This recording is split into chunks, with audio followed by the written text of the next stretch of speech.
ago. And we've been working hard ever since, right? Back in Exeter, I didn't have the beard. But now, as Frank Luntz will tell you, fear the beard. And I wanted to give a quick 6 thank yous. First, I wanted to thank Dr. Paul for running.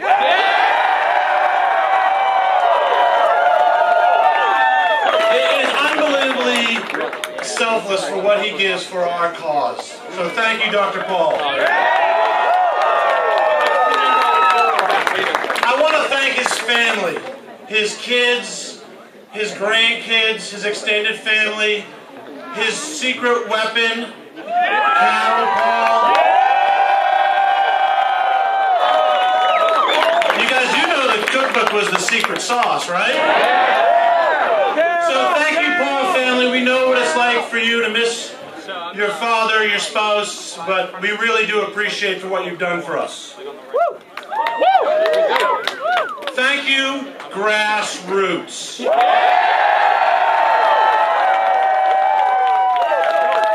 me tell you something about grassroots. I'm walking in the back there and I get some guy run up to me and goes, I got the pole for you, Chris, I got it.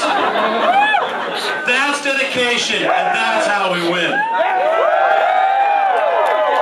So I want to thank the in-state and out-of-state grassroots who helped us. We couldn't have done it without you. I want to, you guys know about Greek mythology? I want to tell you about some Greek heroes. Throw your hammer!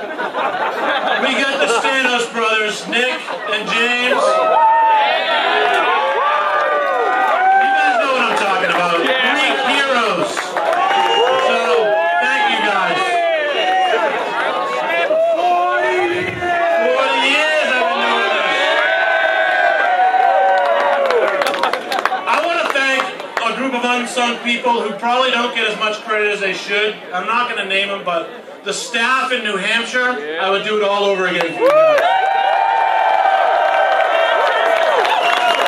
They kept telling me months ago, Chris, trust the plan, trust the plan. I would come in, trust the plan, Chris, trust the plan. Hey, Jared, I trust the plan. Especially Marion for keeping all that office in shape and all the unruly grassroots.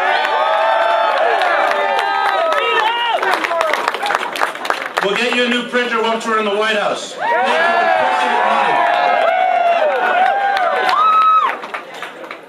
So, and then this last one is kind of weird for me to say because it's one of the most things that, I'm not a very emotional guy, but I got pretty emotional the other day because the youth for Paul.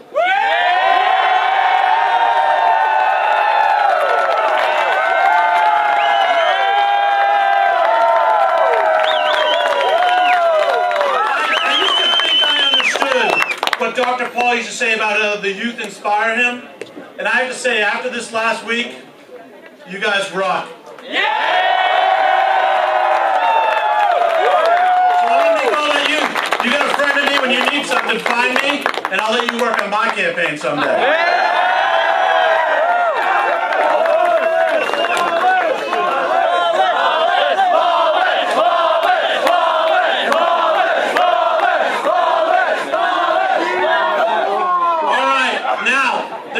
The grassroots 4 years ago, the revolution was a little bit smaller. I met a good friend of mine, and just 4 short years ago, we would be talking midnight all the time. We'd be talking strategy. We'd be talking what could we do. And little did I know that, it's 4 short years. He's a senator here in New Hampshire doing what he knows best. He's been a great asset to this campaign before it started, during the campaign, and all through helping Dr. Paul tonight. So please give it up for Senator Jim Forsyth.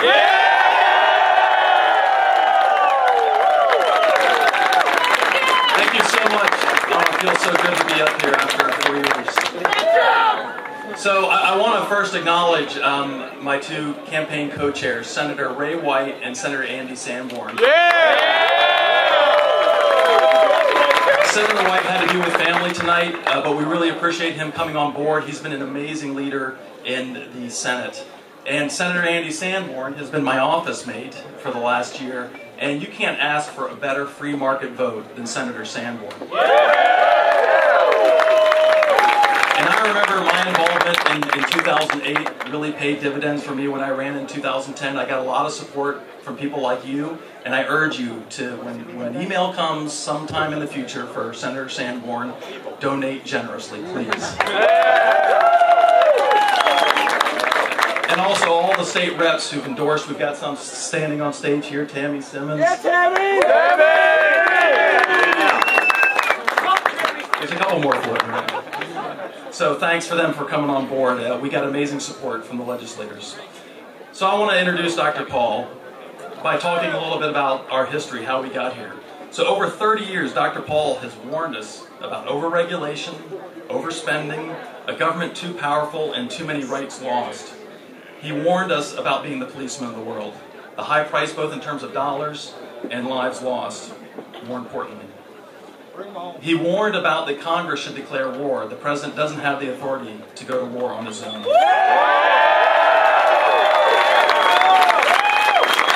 warned us of the dangers when government can print money that will get booms and busts.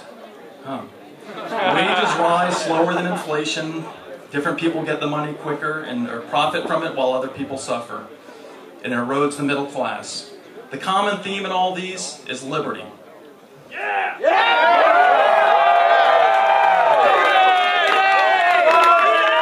So, in 2007, Dr. Paul took the next step in this revolution, and that is he ran for president. He challenged the status quo in just about every area the government's involved in, and every special interest group. So this was clearly an uphill battle. In December 2007, some people might not know this, but in December we all do, December 2007, the first modern-day Tea Parties occurred as rallies for Dr. Paul. That campaign started small, and it was really small. I think it was Kate and Dave Minson out here somewhere. And it finished big. It wasn't big enough for electoral success, but it was definitely big enough for success of the movement. It started something big. Between that election and now, we've seen several events that have vindicated Dr. Paul's warnings. We've seen massive spending, deficits quadrupled to $1.6 trillion. We thought $400 billion was bad. The government became too powerful, even more powerful, and we lost more rights. Obamacare, mandating insurance purses, reauthorization of the Patriot Act. We saw, despite promises, we saw that we continued to be the policemen of the world, continuing the nation build in Afghanistan, and then an undeclared war in Libya under NATO authority, not the congressional authority. And we've seen the consequence of printing money like never before in history. We're starting to see the inflation of food and oil, stagnant wages, and we saw the bust of the housing bubble and all the suffering that's come with it, and all the economic downturn that he warned us about. And the Fed!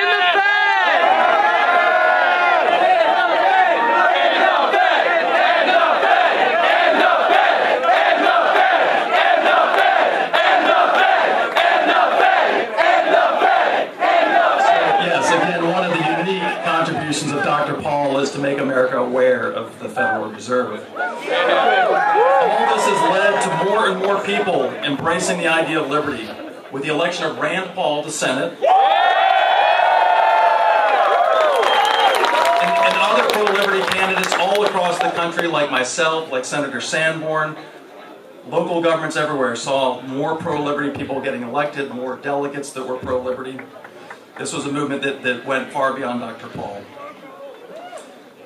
This is clearly a growing movement, and today was an incredible sign of success as we clearly demonstrated strong momentum, consistently strong finish in Iowa, and now an incredibly strong second place in New Hampshire.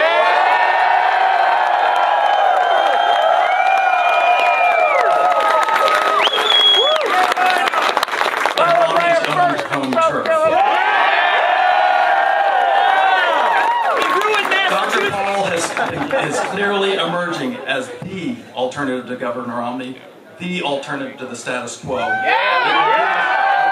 status quo that has led our country down the wrong track. This is a movement and a campaign that is building more and more energetic, excited, principled volunteers like we've seen here tonight. Increasing numbers of individual donors, digging deeper and deeper in their pockets, and with more contributions to the military than any other candidates combined. And, as I think we saw at breakfast the other day, more and more media attention. And we've got more voters checking that box for Dr. Paul, checking the box for liberty, for sound money, a strong economy, and for a foreign policy that defends America.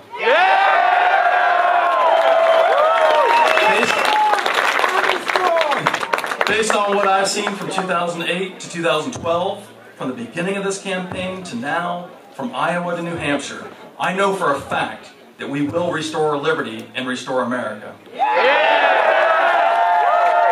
So please welcome the man who started it all, who represents what we've all been fighting for, what we all hope for, the face of freedom, the next President of the United States, Dr. Ron Paul.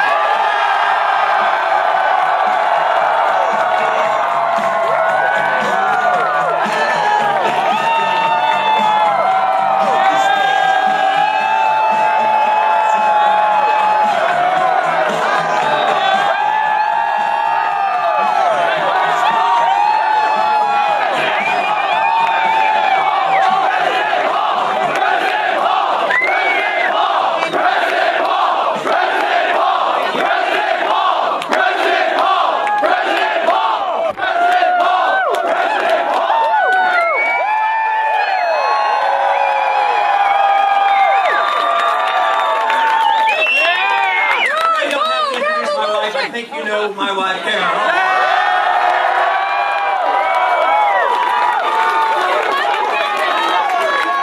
We have a few other members of the family here. We have a daughter-in-law, Peggy, and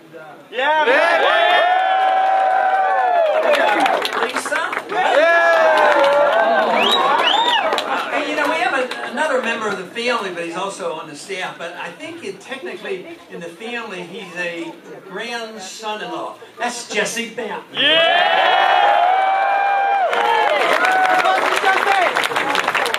But it is a delight. And Jim, Senator Forsyth, thank you very much for your support, along with Angie, for your co-sponsorship, and Ray. I appreciate all that. That is just great. I do want to mention 3 names of the individuals who did so much organization up here, and that was Jared Chacoin. He's probably still making phone calls. Bob Goodman, he's and George Brown, he was fantastic. There was one other acknowledgement I wanted to make. I wanted to thank the union leader for not endorsing me.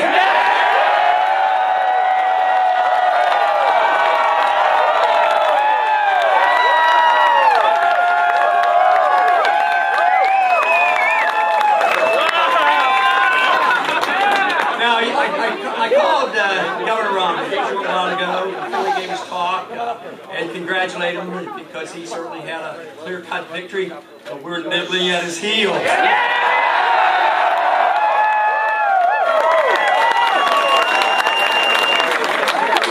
But there was another victory tonight. He had a victory, but we have had a victory for the cause of liberty.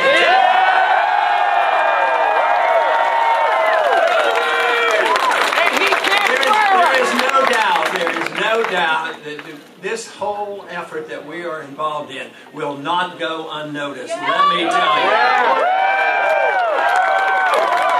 I think the intellectual revolution that's going on now to restore liberty in this country is well on its way, and there's no way they're going to stop the momentum that we have started.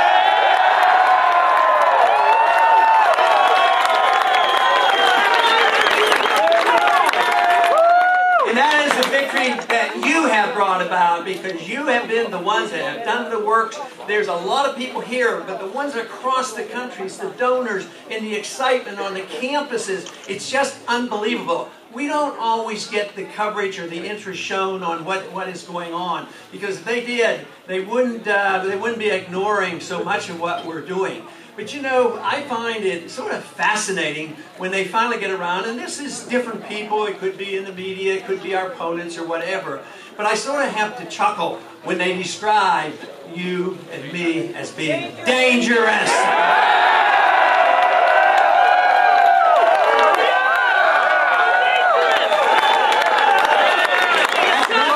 They are telling the truth, because we are dangerous to the status quo.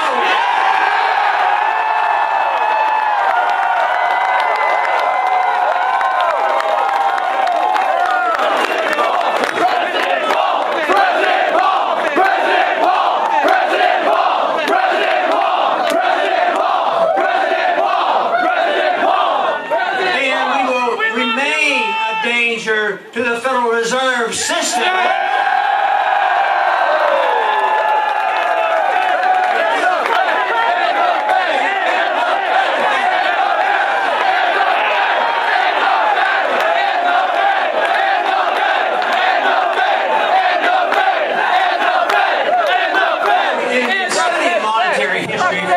Of our country, and even throughout all of history, monetary policy on periodic occasions will become the dominant issue. And we have emphasized that, and it has become an important issue. Just think, this is the first presidential campaign that the subject ever came up since the Federal Reserve was started. So we are now, because of what is happening, it will remain a dominant issue. There's no way they're going to put it to bed, because they have destroyed our money. It's worldwide. There's a financial crisis going on, and it's only sound money and personal liberty that can solve the crisis that we have.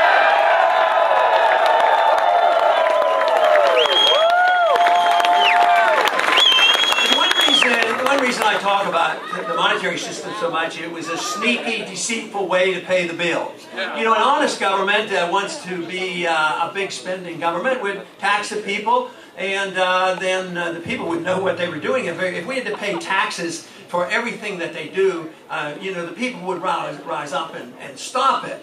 So then they started borrowing money a lot, and then people didn't notice that quite as much because they would pass that on.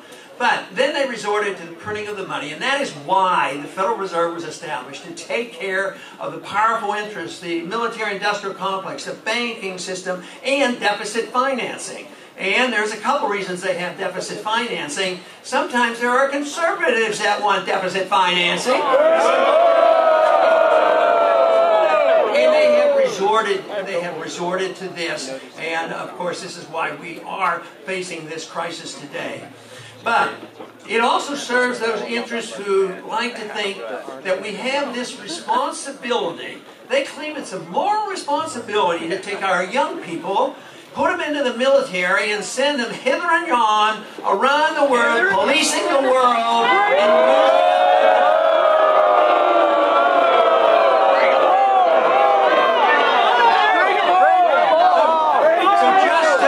just as we have been able to bring to the forefront that most important issue of funny money, fiat money, the paper money system, the Federal Reserve, we have brought to the forefront. Others have tokenly talked about it. They get in office and they do nothing about it. But right now, it is this liberty movement, which is seen as a patriotic movement, an individual liberty movement, that is saying to the country and to the world, we've had enough of sending our kids and our money around the world to be the policemen of the world. It's the time to bring them home.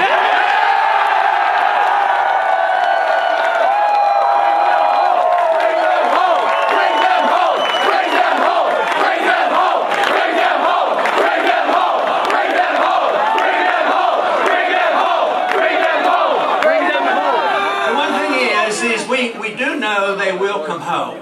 My goal and our goal has always been to bring them home in a deliberate fashion, to avoid major economic crisis by destroying our economy by spending so much overseas. In the last 10 years, the wars that have gone on added $4 trillion of debt. And I don't think we have been one bit safer for it. I think we have been less safe because of all the money that we have spent overseas. So this is the issue now. It is an issue that I think is crucial.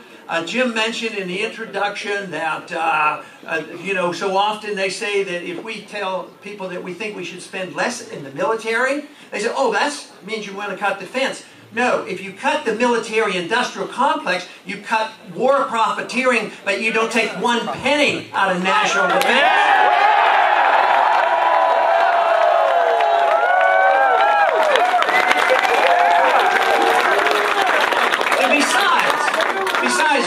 We're flat out broke.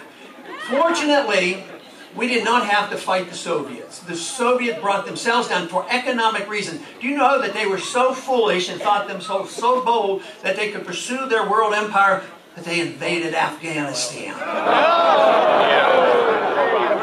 We will come home, but if we do it now, calmly and deliberately, we can save our economy here at home.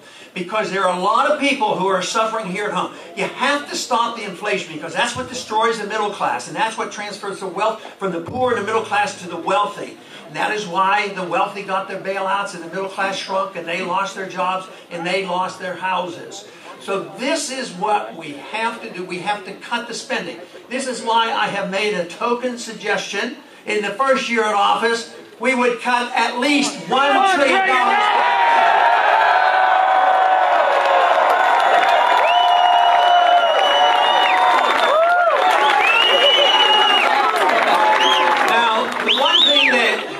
The talk you hear in Washington is pure talk because there is nobody suggesting, the other candidates are not talking about real cuts. They're talking about cutting proposed increases out in 10 years. They say, well, we'll cut $1 trillion. Yeah, $1 trillion over a 10-year period, which is $100 billion every year. Our national debt is going up in real terms $100 billion every month. And they claim that's cutting, and they're yelling and screaming, oh, we can't cut, we can't cut. We do have to cut. We have to live within our means if we want to be able to at least take care of the people who have been made to be so dependent on the government. I mean, we have to work our way out. I would say if we did this and cut this overseas spending, at least we might be able to allow the Social Security beneficiaries to get their checks and medical care be provided. But if we continue to do what we're doing, the results are that the dollar is destroyed and the whole thing comes apart and it's going to be a worldwide phenomenon. Already Social Security beneficiaries are suffering a lot. Their income is shrinking because the value of the dollar is going down, so they're getting their checks cut. And that is why you have to think about the cutting and the stopping the inflation. But overall you have to ask, once again, as our founders did, what should the role of government be in a free society? The role should be very simple. The protection of liberty. Bring us back our Constitution! Bring us back our Constitution!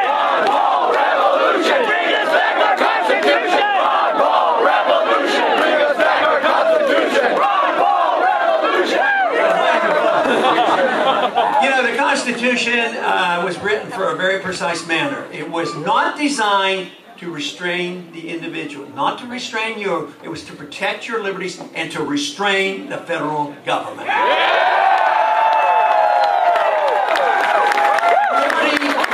has to be re-emphasized because we have been careless over the last 100 years. We have taken liberty and chopped it up into pieces. Some people think liberty has to do with personal habits, which I agree. Other people think liberty is how to spend your money. And they defend that part and then they fight about when to do what. I think what we need to do is make this emphasis that liberty means you have a right to your life and your privacy and the way you want to live your life as long as you don't hurt people. And you have a right to keep and spend your money as you want to.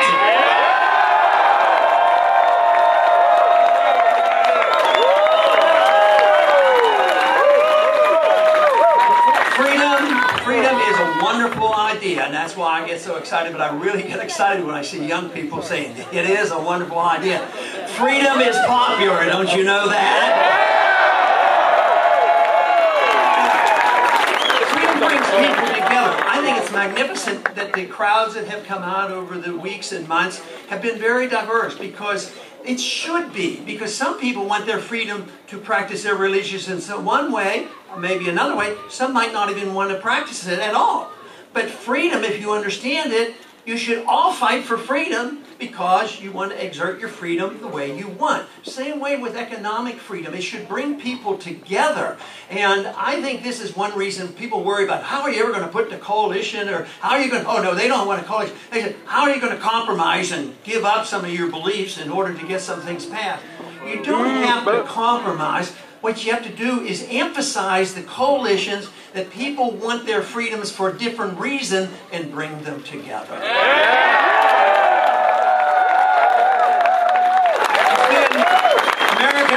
has been the greatest country ever, the most prosperous country ever, the largest middle class ever. It's not that way today. Our middle class is shrinking. The country is getting poorer. The wealth is apparent, is based on debt. The few who really hold the wealth, it's maldistribution because it shifts over due to the regulations that control the government. We have had too many people too long in the last 100 years thinking that it was beneficial more to have high-paid lobbyists to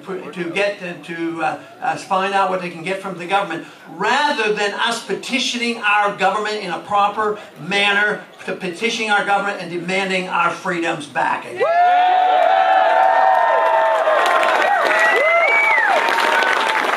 A lot of times they give us trouble, and they say, freedom, you people are just too selfish. All you want to do is have your freedom, you know, they argue that that is the case. But the thing of it is, the people, the bleeding hearts, and I understand them, and I recognize them, and I believe most of them are well intended.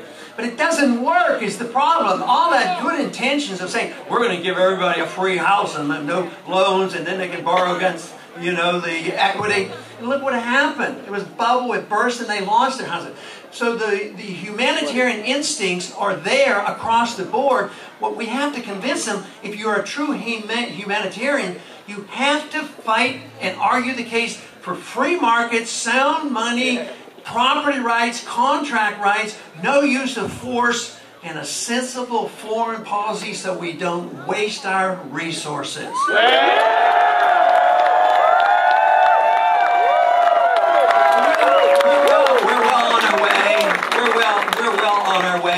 People have asked me, what did I expect 5, 10 years ago? I had no idea. I always assumed that the best I could do is set a record. I didn't know you were out there.